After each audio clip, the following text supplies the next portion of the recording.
Take me through the process of creating an exhibit. Yeah. How much of it is like the architecture, designing the space versus like the animals versus the staff? Like what all goes into that? Yeah, it's such a good question. Of course, it depends on the exhibit. Some are a lot more complex than others. Let's put it that way. It depends on the species. So if you have a species that is easy in terms of the habitat they live in, they don't need a very complicated space. Like think of giraffes, for example. We haven't built a new giraffe exhibit since I've been here, but giraffes need a large outdoor area. They're fairly easy to contain. An indoor space is pretty straightforward for them. So it's not, in fact, if you get too complicated, it doesn't work well for the giraffes. They need a lot of flat space. They need a lot of open space. That's right. So that can be pretty straightforward by comparison with something like dolphins, for example. So you got to be really serious about water quality, depth, air quality. So many important things that you have to think about that are way more complicated in terms of water filtration, water quality, air quality, lighting. That's a much more complicated kind of thing. So when you get to something like, I could talk about chimpanzees because that's our most recent facility. This is the Penny and Jock Fortune International Chimpanzee Complex. Just opened this past May. We have 21 chimpanzees, the largest community of chimpanzees at any zoo in the United States. Absolutely fantastic, really distinctive for Indianapolis. That started in December of 2019. And so for our zoo, here's how it works.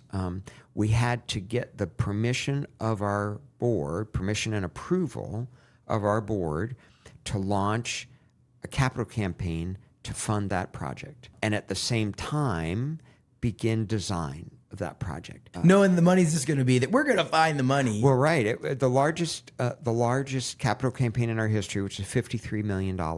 Now, that's a big number for us at the Indianapolis Zoo. That's not a big number for like a zoo in Chicago or New York or LA or Miami or Texas. Those are not big numbers. Just depends on the community. One of those other big differences. And the costs are less for us too. Think of the difference of construction costs for us compared to even Chicago, which is nearby. Way more expensive in Chicago. Even with you guys being landlocked, like that's another piece where you think about like the land or figuring how to position that. Like that has to be expensive. That can be very expensive. For this case with the chimpanzee facility, it was quite amazing because we did something very different, which I'll get back to answering your question. Instead of building one big building with an outdoor space attached to it. Obviously, in our climate, chimpanzees need an indoor space to go into in the winter. We didn't. We built multiple smaller indoor spaces through about 2/3 of the zoo and connected all of those with an enclosed trail system. That is much more appropriate for chimpanzees. They have a fusion fission society where the whole community comes together occasionally, but most of the time they divide up into smaller groups and go travel, hang out, come back together once in a while. So lots of different spaces, all connected, different features in all those spaces. That's what works best for chimpanzees. So like one little click runs right. Like this part of the playground, that's exactly and the other right. one runs. Wow. That's exactly right. And the members in those little social groups can change during the day or from day to day or whatever, year to year. Like Johnny Chimp, you can't hang out with this anymore. Like you got to get going, beat it. That's exactly it. Wow. I wish we had a chimpanzee named Johnny. That's a great name for a chimpanzee. Oh, absolutely, right? But we have others named like Arthur and Billy and so on. So we need a Johnny in there. There we go. So you're right. So that started in 2019, and so we started raising the money. We started doing the design, and then the construction was very elaborate because it was all throughout the zoo.